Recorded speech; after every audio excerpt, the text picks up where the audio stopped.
हम बात कर रहे थे ये जो इलेक्ट्रिसिटी का एक रूल है वो 2021 के लिए तो नहीं अप्लाई एप्लीकेबल, तो 2022 में जाकर, लेकिन फिर भी हम उसको डिस्कस कर लेते हैं, पॉइंट आया तो वो ये है कि नॉन फाइलर के लिए दो, जिसका 10,000 से ज़्यादा बिल आएगा और वो नॉन फाइलर होगा उसको टैक्स लागू होगा, तो वो इधर से एंट्री होगी। अदरवाइज इलेक्ट्रिसिटी के बिल में जो है टैक्स वगैरह का उस तरह इधर एंट्री नहीं होती। और कमर्शियल जो है वो जिसका 75,000 से ज़्यादा बिल होगा वो उधर एंट्री करेगा, लेकिन एक सैलरी पर्सन के लिए ये चीज़ें नहीं। हाँ जी, जो चीज़ें वो हैं क्या है जी, टेलीफोन बिल का है। अब इधर से उस तरह प्लस के साइन पर क्लिक करके तो सारी उसकी डिटेल देगा, अपना नंबर वगैरह, और उसका जो एनुअल बिल बनता है सारे टोटल करके उसकी इधर अमाउंट आ जाएगी, और उसका जो टैक्स पे किया होगा विद होल्डिंग टैक्स के नाम से एक ऑप्शन होगी WHT। तो वो जितनी भी अमाउंट्स होंगी वो 12 महीनों की ऐड करेगा, और ऐड करके इधर जो सम की अमाउंट आएगी, टोटल सम आएगा, वो इधर मेंशन कर देंगे। ये आपको 1 जुलाई 2020 से लेके 30 जून 2021 तक के जितने 12 महीने के जितने बिल बनते हैं, सारे 12 बिल हैं, उनकी डिटेल्स में मेंशन। और इधर सेल फोन, अगर आपका पोस्ट पेड पर है तो इधर उसकी टैक्स सर्टिफिकेट आप कंपनी से निकलवा सकते हैं, उनको जस्ट एक मेल या एक मैसेज करना होता है तो वो आपको सेंड कर देंगे, तो इधर उसकी डिटेल आएगी। अगर आपका सेल फोन प्रीपेड पर आप अपने कार्ड्स वगैरह लोड कर रहे हैं तो उसकी डिटेल नीचे आएगी, ये है प्रीपेड टेलीफोन कार्ड। इसी तरह ही प्लस के साइन पर क्लिक करेंगे, अपना नंबर वगैरह दें और टैक्स सर्टिफिकेट आप कंपनी से मंगवा लें, वो एक आध मिनट में 2 मिनट में आपका निकल आता है। आजकल तो एप्लीकेशन भी अवेलेबल है, उन्हीं से आप यूज़ करते हुए खुद भी निकलवा सकते हैं, आपको ज़रूरत भी नहीं है कि आप कांटेक्ट करें ज़ों या वारिद या वट जो भी आप एप्लीकेशन की डाउनलोड करें तो खुद भी टैक्स सर्टिफिकेट निकाल सकते हैं। उसके ऊपर डिटेल होती है कि कितने पैसे का बैलेंस प्लस आपने कितना डलाया पूरे साल में, कितना उस पर टैक्स चार्ज है, वो सारी डिटेल आप इधर में। इसके अलावा आपके मतलब कि एक सैलरीड पर्सन के लिए तो कोई चीज़ नहीं है। फिर हम आ जाएंगे जी, फिर हम आ जाएंगे final fix minimum average relevant reduce tax पर। इधर क्या चीज़ें हैं जी, इधर कोई ऐसी खास चीज़ नहीं है, लेकिन इन केस अगर आपने कोई म्यूचुअल फंड्स वगैरह में इन्वेस्टमेंट की है या सिक्योरिटीज शेयर वगैरह खरीदे हैं तो उन पर आपको डिविडेंड कोई आया है तो उसकी इधर आएगी, डिटेल्स इधर आएंगी। तो अब वो 7 या 5% में आएगा, 15% में आएगा, ये डिपेंड करता है कि आपने ये 2 साल के बाद आपको डिविडेंड, ये साल लॉन्ग टर्म और शॉर्ट टर्म का रूल है, ये आप चेक कर सकते हैं। जिस तरह 15% डिडक्ट होता है डेली डिविडेंड फंड, अगर आपने किसी म्यूचुअल फंड जिस पर आपको डेली बेसिस पर डिविडेंड मिल रहा है तो वो 15% वाली कैटेगरी में आएगा, और अगर आपने कोई इक्विटी फंड या इनकम फंड में इन्वेस्टमेंट की है तो वो 7.5% की कैटेगरी में आएगा। लेकिन फिर ये वही बात, ये एक टेक्निकल टर्म है, इस हवाले से अगर किसी को कोई इंडिविजुअल लेवल पर क्वेश्चन है तो वो कमेंट्स में पूछ सकता है, मैं उसको ज़्यादा से जवाब दे दूंगा। जनरल ये वीडियो है जिसमें ये चीज़ें नहीं आएंगी, हर कोई इंसान स्टॉक मार्केट में या म्यूचुअल फंड में इन्वेस्टमेंट नहीं कर रहा होता, तो ये सबके लिए है भी नहीं।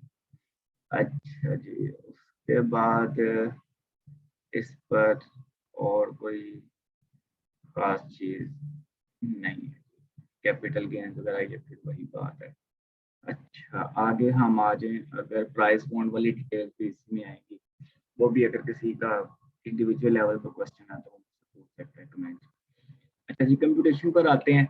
ये देखिए जी, कैलकुलेटर पर क्लिक किया, टोटल इनकम आ गई जी, 12 लाख है टोटल इनकम, ये देखिए 12 लाख। अब उसके बाद टैक्सेबल इनकम 12 लाख है, टैक्स चार्जेबल 22,500 है, नॉर्मल इनकम टैक्स 30,000 है, टैक्स रिडक्शन है 7500। तो ये देखिए जी, विद होल्डिंग टैक्स आ गया जी 22,500, तो एडमिटेड टैक्स 0 आया। ठीक है, एडमिटेड टैक्स सैलरीड पर्सन का नहीं आना चाहिए, इधर कोई नहीं आना चाहिए, क्योंकि वो ऑलरेडी जो सैलरी ले रहा है वो टैक्स की डिडक्शन के बाद उसको मिल रही है। तो इसलिए कभी भी सैलरी पर्सन जो होता है, सैलरीड पर्सन, उसका एडमिटेड टैक्स नहीं आना चाहिए अगर वो सिर्फ एक सैलरी पर ही बेस्ड, ठीक है, उसका जो ब्रेड एंड बटर है सिर्फ वही है, तो उसका इधर टैक्स नहीं आना चाहिए। लेकिन जब आप अपनी डिटेल्स वगैरह एंटर कर रहे होंगे ना, जो सारे टेलीफोन वगैरह ये वो, तो आपका इधर रिफंडेबल इनकम टैक्स शो हो रहा होगा।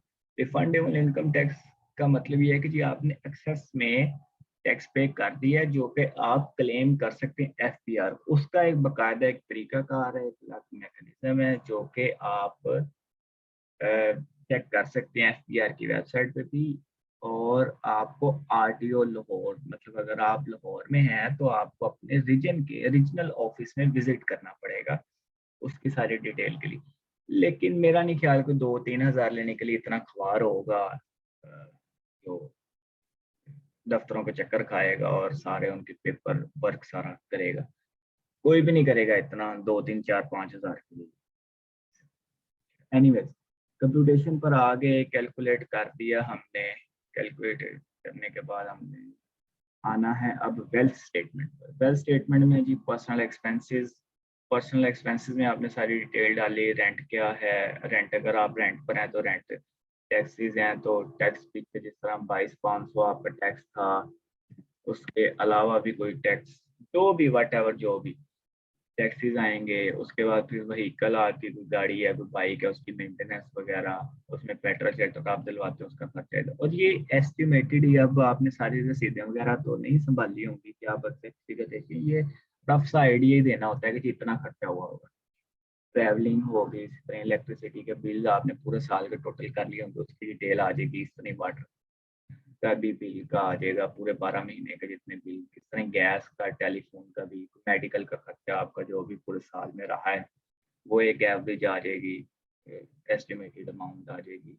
इस तरह एजुकेशनल अगर कोई खर्चे हैं आपके बच्चों को, या आप खुद भी कोई एजुकेशन कर रहे हैं, हासिल कर रहे हैं, तो उसकी डिटेल्स आ जाएंगी। कोई फंक्शन गैदरिंग, इधर वो आएगा जो आपने कोई ज़कात वगैरह डोनेशन वगैरह दी होगी, और अदर पर्सनल एक्सपेंसेस जो हैं वो सारे इधर आ जाएंगे। अगर हम एक रफ आइडिया लेते जाएं, थोड़ी सी अमाउंट एंटर करते जाएं अगर, तो देखते हैं ये कैसे काम करता है समझने के लिए था।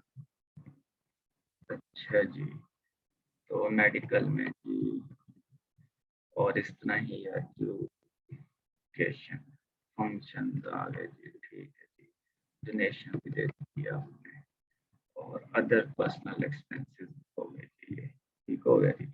अच्छा जी, अगर आपके एक्सपेंसेस ज़्यादा हो गए हैं आपकी इनकम से, और अगर किसी और फैमिली मेंबर से भी आपने कंट्रीब्यूट करवाया, भाई से, बड़े भाई से, फादर से, जो भी, वो इधर अमाउंट आती है नेगेटिव में आ जाएगी ऑब्वियस।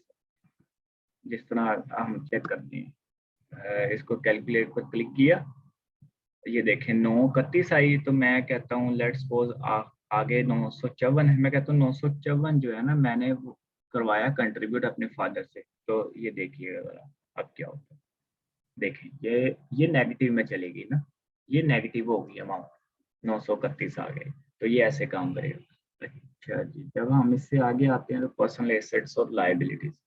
अब इधर आपने जो भी चीज़ एंटर करनी है, मिसाल के तौर पर आप कहते हैं जी रेजिडेंशियल प्रॉपर्टी, अगर आपका कोई नाम है तो इधर प्लस के साइन पर क्लिक करके उस तरह ही उसकी एंट्री डिटेल वगैरह डालेंगे, तो ये इस तरह का बॉक्स आपको मिल जाएगा जिसके ऊपर आप सारी डिटेल मेंशन कर सकते हैं। तो अगर नहीं है तो छोड़ दें, तो इस तरह एग्रीकल्चर प्रॉपर्टी का भी ऐसे ही है। अच्छा जी, उसके बाद जानवरों वगैरह की डिटेल भी डाल सकते हैं। अच्छा, ये आ गया इन्वेस्टमेंट नॉन अकाउंट, ये कोई बैंक अकाउंट ना है, आप उसकी डिटेल भी इधर मेंशन कर सकते हैं। अगर बैंक अकाउंट में कोई पैसे वगैरह पड़े हुए हैं तो वो भी आप डाल सकते हैं। अगर आपने कोई म्यूचुअल फंड वगैरह में इन्वेस्टमेंट की, उसकी डिटेल्स भी इधर ही आएंगी। जितनी मर्जी इधर एंटर कर लें, 3 4 5 जितनी भी करनी है आपने कर लें। इसी तरह मोटर व्हीकल की भी इधर डिटेल्स डालेंगे, उसका रजिस्ट्रेशन नंबर, प्राइवेट यूज है, वट जो भी हो, जो उसकी, मैं लेट्स सपोज अगर 12 लाख है कि अगर कोई गाड़ी है तो आपने 12 लाख डाल दी, 15 लाख 15 लाख डाल दी। बाइक है अगर वो 70,000 की है, उसकी वैल्यू आ गई। इसने फिर हाउस होल्ड इफेक्ट है, पर्सनल आइटम है, कैश है। अगर हम इसको थोड़ा सा करके देखें, रफ फिगर्स डाल के देखें तो चेक करते हैं जी जरा क्या आता है। इस तरह ही जी पर्सनल आइटम, कैश और चेक करें जी। अच्छा जी, ये टोटल एसेट्स आ गए इनसाइड इन पाकिस्तान, बाहर हैं तो उसकी डिटेल भी जरा आप डाल सकते हैं। अच्छा टोटल, अब हम रिकंसिलिएशन की तरफ जाते हैं। ये देखें जी, नेट एसेट्स करंट ईयर, ये करंट ईयर के एसेट्स आ गए जी। ये आपके प्रीवियस ईयर के भी पिछले साल के आ रहे होंगे इधर, जो आपने पिछले साल रिटर्न फाइल की होगी उसके ऑटोमेटिकली खुद इधर आ रहे। ठीक है जी। अच्छा अगर आपने नहीं की, आप पहली दफा कर रहे हैं तो इधर यही अमाउंट ही डाल दें, कोई इशू नहीं। ठीक है, यही अमाउंट डाल दें जी। चलें जी, अब देखा जी आपने कि आउटफ्लो पर्सनल एक्सपेंसेस तो हो गए 9,31,000। ठीक है, अब ये अनरिकनसाइल्ड अमाउंट आ रही है 931, तो ये जीरो होनी चाहिए। अब इसको जीरो कैसे करेंगे जी, ये देखें जी इधर अब अपनी इनफ्लो की डिटेल्स डालेंगे। तो इनकम डिक्लेयर्ड कितनी जी, हमने 12 लाख की थी। ठीक है जी, 12 लाख डाल दें जी इधर। अच्छा जी, और क्या था जी, अब देखिए 12 लाख इनकम है। ठीक है, एक्सपेंस आपके 931 हुए हैं, तो 2,69,000 का जवाब तो देना है ना कि भाई वो किधर है, वो शो करने हैं ना आखिर। तो अब देखिए वो इधर आए वापस, ये अपने एक्सपेंस में एडजस्ट करें जरा, इधर एक्सपेंसेस में, एक्सपेंस नहीं तो इधर से बताइए ये कितने, हाँ जी ये इधर एक्सपेंस डालिए ना, ट्रैवलिंग का एक्सपेंस भी डालें। ठीक है, इसको भी जरा रफ सा करें। मैं बेसिकली आपको समझाना ये चाह रहा हूँ कि ये अनरिकनसाइल्ड अमाउंट जब तक रहेगी, ये आपकी फाइल सबमिट नहीं होगी, टैक्स रिटर्न सबमिट नहीं होगी, तो आपने इसको जीरो करना है, बराबर करना है।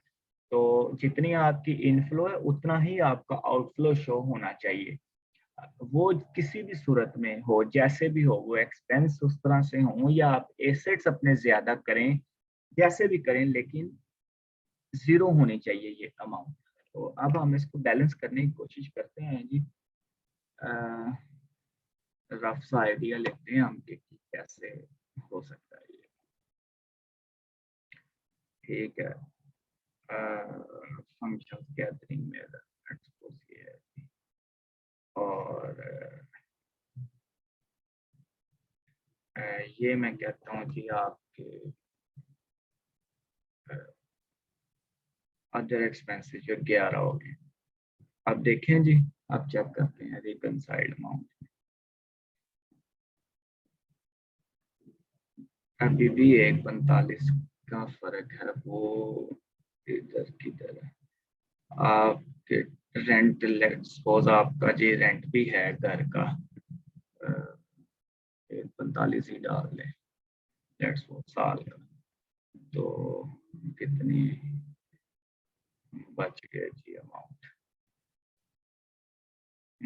एक्सेस हो गए हैं, एक्सपेंसेस आपके ज्यादा हो गए हैं, तो मैंने देखी नहीं थी अमाउंट। एक्सपेंसेस आपके ज्यादा हो गए हैं इनकम से, तो कम करें। अब चेक करें तो कितना फर्क आ रहा है। 54,235, 54,235,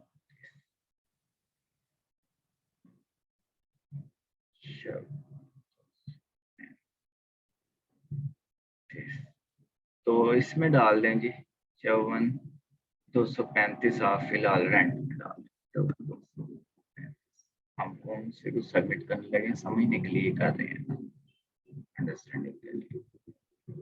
ये देखें जी, आपका इनफ्लो भी 12 लाख और इसी तरह ही आउटफ्लो भी 12 लाख। ठीक है, पर्सनल एक्सपेंसेस सारे 12 लाख। ठीक, तो आपका ये जीरो आ गया, अनरिकनसाइल्ड अमाउंट, ये आपकी इधर जीरो आनी चाहिए, जीरो आएगी फिर ही आप आगे चल सकेंगे। अच्छा जी, ये सारा काम करने के बाद आगे आपने क्या करना है जी, वेरिफिकेशन पर जाना है।